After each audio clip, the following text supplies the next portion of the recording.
Welcome to the Eyes Up Mindset podcast, where we explore what it means to grow daily and find our best in every aspect of life. Welcome back to another episode of the Eyes Up Mindset podcast. I'm John Shirkey, here with my friend and my co-host, Jimmy the Saver Guy. Just kidding, Jamie Wagner. Although, Jamie, I got to tell you, the snow recently has me thinking about being on a boat, sailing, being in warm weather. And you once were known as Jimmy the Saver Guy. Yeah, that's a whole nother story. You guys have met Tom Lutke twice now, the only repeat guest on the podcast. And he took to calling me Jimmy the Saver Guy because I had to jump off of a moving sailboat to save multiple times. Yeah, to save some things. So the sailboat was not moving quickly. I did not jeopardize my life in any of those moments. But for that reason, Tom takes to calling me Jimmy the Saver Guy. There's a whole regardless, yeah. Saver Guy, it is good to see you again. How's your week going? What have you been up to? Where are we at today? I mean, yeah, it's a lot of travel right now. Spoke with a football team on Monday, spoke with, tennis and cross country teams as they were ending their seasons last week, and just a really cool way to end some seasons. Had some state tournament qualifications, even though there were no state tournament competitions this year in Minnesota. Got to celebrate with coaches and athletes as they, got to achieve some goals, and that's been a lot of fun. We're traveling kind of with this house purchase movement stuff, and so it's been a cool thing to have to be busy, and that's great. I had a principal when I was teaching tell me that if my hair wasn't on fire, I'd probably be bored. He just said that was kind of how I live my life, and I think that I'm a little bit built that way, where it's like I'm always looking for the next challenge, the next opportunity, the next thing. But that also creates some challenges, right? That creates some headaches and some stress. And I think in some ways that's what our conversation is today, is this kind of like looking at it through a prism of decision making and how we make quality decisions, even in those moments of hair on fire, life is stressful, things are coming at you, and there's all kinds of things going on. But I'm not perfect at it by any stretch, but we talk about these things personally, and I think there's value in having the conversation on air to say this is kind of our process and how we get to some of these decisions. So a couple of things that struck me when you were just talking about that, and I know we're not a topical podcast, but we both, just before we hit record, we've been, in the last couple of weeks, we watched The Social Dilemma on Netflix. And if you haven't watched that, I would recommend go watch it. It's certainly, I knew a lot of the stuff, but it was enlightening to me, and it challenged me to think about how I prioritize my time and if I'm actually in control of my time and my decision making, right? And so often right now, there's so many things competing for our time and our attention. And when we have to make decisions about how we're going to move forward, all of those things come into that. And how do we weed through some of that? How do we get through the weeds and come out on the other side, making a decision that's best for us and our family and those sorts of things? I think is just, again, top of mind based on kind of our life experiences right now. My brother and sister-in-law are just finishing up medical residency. They're trying to figure out, I have all these options. We have all these things that we could do. What do we want to do? And what goes into making that decision? So, yeah, it's, we're working on the first remodel of a home that we've ever done, right? We are in the process of making a ton of decisions. And my wife said recently, like, if we ever have to build a home from like scratch, from basement up, she's like, I'm out. I don't know that I can handle that, because we have, like, every decision is yours. You have the control. And I just liken it to, once you open Netflix and it's like recommended for you because you watched all these things, and then it's like just keep scrolling, and you like making a decision is somewhat paralyzing sometimes because you have all of the options at your feet. It's, how do I make a good decision? But so many of us want to make the right decision, right? We want to make the perfect decision because we want to please other people. We want to say, well, opportunity cost, if I watch this thing, and we're not really talking about watching TV, but if I pick this thing, then I miss out an opportunity to do another thing. And we have these like processes in place that we go, oh, if I just do this, right? And that's the social dilemma kind of point is like, if I just do this thing that I always do, then I don't have to make the decision. I just respond to something or react to something that's happening outside of my control. And that actually makes life a whole lot easier for us. But we talked about it in episode 1, episode 2, probably episode 7, 13, and 16. I have no idea what numbers, but we've talked about it a lot. Be intentional, be purposeful. And when we make default decisions based on what we typically do, we've given away some agency. And in doing so, I think we potentially give away some happiness, some joy. Well, I think you talked about giving away agency. There's some things that, David Walker was on recently. I was listening to their podcast. He wasn't on our episode, but he was talking about his experience with being recruited to play college football and how he kind of he visited some places, he talked to some coaches, he thought he had some offers, he thought he had options, right? And then all of a sudden he started to learn, well, no, we actually offered that to somebody else. And then he went to his second option and it's like, well, no, we still want you to come. We think you're great, but it's still not going to be what you expected it to be, right? And so when we pause and when we aren't intentional about it, sometimes the decision gets made for us. And I think that's part of the social dilemma too. And just for the record, I mean, we're on social media. I use it every day, but I have to put parameters around it for myself. I actually just posted not long ago in our Facebook group about how, you know what, sometimes that is the distraction that we need to shut off. And so it's not about, okay, all of these things in our life are bad that compete for our attention, that get in the way of us, being able to decide for ourselves. But it's being intentional about choosing. You get to choose and not letting something else or someone else choose for you. So I think that's the thing that I'm really wrestling with right now is like, how do you go about identifying and prioritizing the things that actually matter when there's so many good options? That's the other part of it is like, to use the Netflix analogy, there's a lot of good, entertaining things out there, and it's still hard to make the decision. So I had a guidance counselor in high school that gave me a really wonderful piece of advice that I wish I listened to more often. Actually, I know it, and I've given it as a high school teacher to a lot of students in the past because it was so good. But then I don't follow it sometimes. He said, you're in the situation where you have these good options because you've made good decisions leading up to right now. All of these options are good. None of them are bad. Leave as many doors open for as long as possible as you can. But when they shut voluntarily, like, don't regret it. Don't be remorseful about it because you didn't get to do the thing you thought in retrospect wanted to do, because the only reason you're feeling that way is now it's not available any longer, right? You're having this buyer's remorse reality. He's saying, leave as many doors open as possible, and some of them will shut on their own. And then you get to choose to shut the rest of them. And then when you walk through, like, go through and don't look back. And I've heard that before. I've said it out loud before. And then I'm just as guilty as all of us. And man, maybe I should have. Well, why? Right? Maybe that door will come open again later, and yes, they're all good. So what does it matter if, one is marginally better in the end than the other one, right? And we quibble about that marginality sometimes. We're like, oh, I wish I would have had that, 0.5% increase of whatever, and it's trivial. It's trivial. It's not worth spending time being frustrated about it, because if the joy again is in the journey, let's be present on the journey. Let's not be thinking about the opportunity missed over here. Yeah.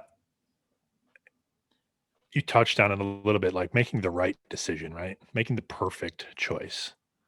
I just saw a graphic actually yesterday, and it was about, it said how to make the perfect decision, and then the perfect was crossed off, right?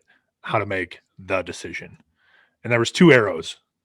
One of them points to if it works out, great, big thumbs up, right? And the second one is if it doesn't, adapt and it will work out and it will be fine, right?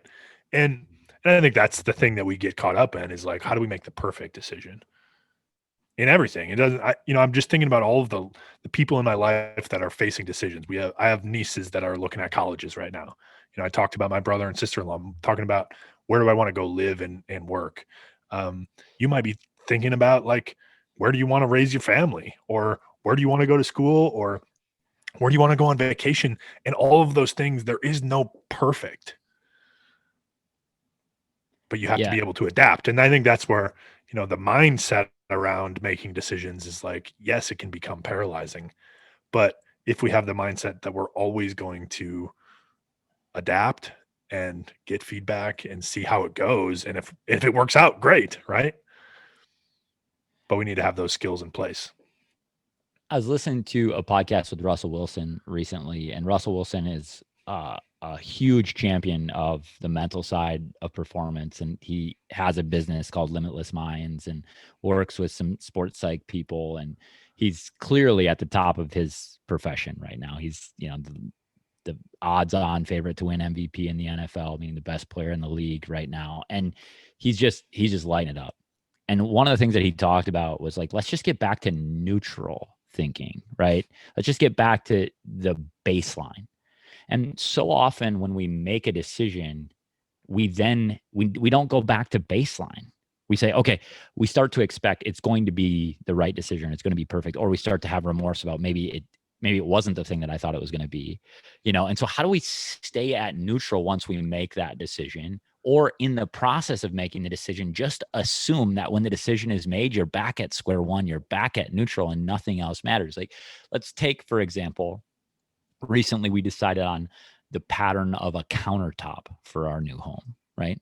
And I it wasn't a huge decision. I'm going to be honest. We didn't spend as much time on it as we could have because ultimately we're like, okay, these three, all of them would be fine. Just pick one, right? And in the past, I'm going to be serious. I would have agonized, or my wife may have agonized about which of those decisions was the right one.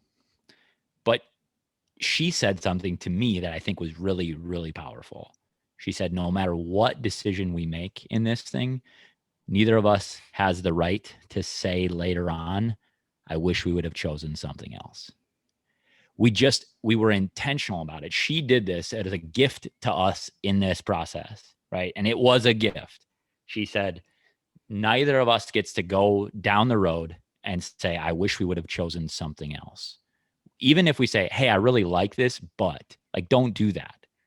Now that that opportunity has been removed for us, whichever of the three we decide, we like all three of them, right? We've now taken away the potential to have that remorse down the road. And just that one little intentional behavior took a ton of the decision making stress away because she had enough foresight to say, actually, let's not do this thing that we typically do. Let's not do this thing where we look back and go, oh, I wish we would have. No, that option is removed. That door is closed now. And the decision became much, much easier because guess what? It makes us live in the present moment. And honestly, the three countertops that we were deciding between weren't that different. They're all the same color pattern. Like they're just different looking, right? And so it mattered very, very little. But I So think we spend time and waste time thinking about the particulars when sometimes it's not necessary. that idea of going back to baseline though after you make that decision is true, because even if it is a really good decision and it works out, you're still there. Like you still have to make more decisions at some point. You still have to continue on living your life. And you know, to stay with the countertop analogy, like even if you do get to the point where you're like, I just don't like it that much. Now if you use that tool to go back to baseline, well, what are your options? You live with it. You get a new countertop. Now you might not want to do that because it's going to cost you more money and it's going to be annoying and whatever. You still have options. You can adapt if you want, but and that's adapting physically or it's adapting mentally to how you're going to approach, you know, the outcome of this decision or where you're at currently with that. And I think we get caught up in the consequences of the decision sometimes too dramatically that, oh, what if I have to spend more money? And I'm not diminishing that because that's a really consequential thing. And I think we should make conscious decisions around that. But we make the consequences outsized often, I think about in athletics, as a safety plan, the middle of the field, like what if I open left instead of open right? Well, does it really matter? Sometimes it might, right? But mostly the point is to get depth, right? Like get depth so you can play two receivers or whatever it might be. So we agonize over which way should I do it, when in reality the truth is just do it. Create the opportunity for yourself and then learn from it. I worked with a coach who used to said sometimes we win, sometimes we learn, and I think that's a maybe a bit of a cliched statement at this point in time, but sometimes we win and sometimes we lose would be the way that people would frame that, but sometimes we learn. And if you make it a poor decision, the consequence times is catastrophic, but we can't change it. So let's learn from it. So how do we move forward? Well, how do we actually get to the point where we make a decision? Because it's also not about just make the first decision, right? Take the first option that's there. Because I think we do talk about act, right? Take a step. You don't have to know always, but it's also not necessarily just take the first one. So and we were talking about this, you and I were talking about this the other day when kind of working through some of the house decisions that we were dealing with. And my wife and I have talked about this before. And she saw it, and I don't know what it is. And I don't know the reference, and that eats me up because I like to have the reference point for you all, but we talk about the 37% rule. And so what that is we pick a date when we want to have a final decision made. And then for 37% of that time, we do a ton of research and we look at everything we possibly can. And we get to the point where we're like, okay, we know everything we need to know. We have all the data, we have all the information, we have all the stuff that we need. Anytime we interact with something after that 37% of the time frame has passed and it meets the criteria, we're going to be pleased with it. We're going to be happy about it. Let's not get lost in the weeds any longer. And that's just one tool, and it's something that she saw a long time ago and brought to our attention. And that's really helped us. Like, okay, we want to make this decision by October 31st. That's, 8 days away. What's 37% of that? Okay, let's just say it's 3 days. We're going to spend some time for the next 3 days thinking about it, feeling it out, figuring out some of these details. And then after 3 days, whenever we encounter the thing that meets the criteria that we've decided in those first 3 days, we're going to say yes to it. And so that give us an example of that. Cause I understand the percentage and the research, but then when you say when we encounter that, is it like, okay, I want to buy a new kitchen table. I'm going to research them. And then when we get to the point where we know kind of what the criteria is that what you're saying? Like the price, exactly. The look, the color, the whatever. Yep. And so let's say that we've done the research and we know that we want to spend less than $500. I don't know that that's a realistic reality, but maybe it is. Maybe we want to say we want to spend less than $500. So we do all the research and we say, these are the color options that I like. This is the grain or the whatever. These are the things that I want from a table. And then, sometimes you might have to wait to find the criteria that you want in that price range. It might be a sale comes on. You're like, okay, that's the one. That's the thing that we're looking for, and it meets the price range, and that's what we're doing. And it's now past that. We're not going to keep looking. We're not going to, we might want that one. We want a different one because you've done the work. I think that's the thing and that's the point I'm trying to get to here is that when you feel like you've done enough of the work, act, right?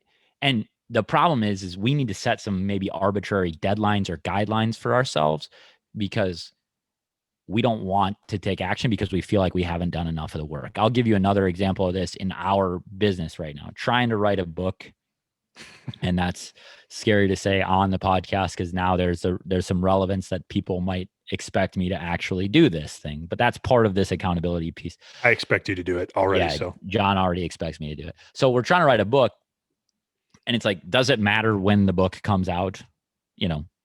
To anybody but the two of us right now? No, right? But unless we set an arbitrary deadline for ourselves, I'm just going to keep procrastinating because I'm always going to feel like, oh, I can do more research. I can read the next book.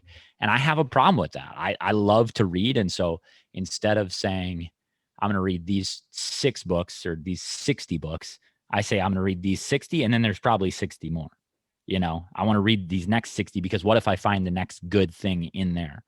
And so instead of making a decision and taking action, I procrastinate because maybe I don't think I have enough information. Well, I just read 60 books. Like, I have plenty of information. Now it's do the work and take action. And that's just true of all decision making. I think sometimes there's snap decisions and snap judgments that we just feel good about and instinctively we do. But when we're given the opportunity to think about it and to chew on it, we face a lot of our own biases, our own belief systems that get in the way. Our mindset causes us some struggle. And I know that we've talked about this before, but maybe you could talk a little bit about some of these places where our thinking gets in the way. Maybe not. Well, I think the most common is we overthink it, right? And we've kind of gone through that. Is we think about, well, what are other people going to think of this decision? What am I going to feel like 10 years down the road if I buy this kitchen table? Well, when we start to overthink, then it paralyzes us. It causes us to not be able to act. I don't know if that's what you're looking for or not, but Certainly, I just think like we bring biases to the table too, where we assume certain things about different situations that maybe isn't true all the time, right? Where our experience says this thing, right? And maybe that's sure. part of the overthinking. It's like, oh, my experience about this event that I participated in back then, 2 years ago, when I did that thing and I made this decision, somebody was really critical of that. Somebody was very, spiteful in their response to my taking action in that way. And now I don't want to take that action again because I think that same thing is going to happen again.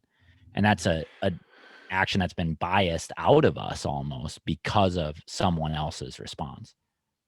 Yeah, and it really goes back to, we can't just make decisions or think about past, right? Yes, there's a value in looking back, but also each one is new, right? I'm a new person today than I was 2 years ago during that event, or when that person was critical, right? And so when we look at actually what happened instead of, what I feel about what happened or the story that I make up about what happened, then we're in a place of more freedom to make a decision about the current situation rather than letting all of that other stuff come into play. But No, I think you said it, and you said a phrase that we use with athletes and we use with businesses is the story I made up, right? The story I'm telling myself right now. And we don't differentiate between the truth of that statement or that story and the actual truth. And I think when it comes to making decisions, we tell ourselves a lot of stories. We tell ourselves a lot of partial truths.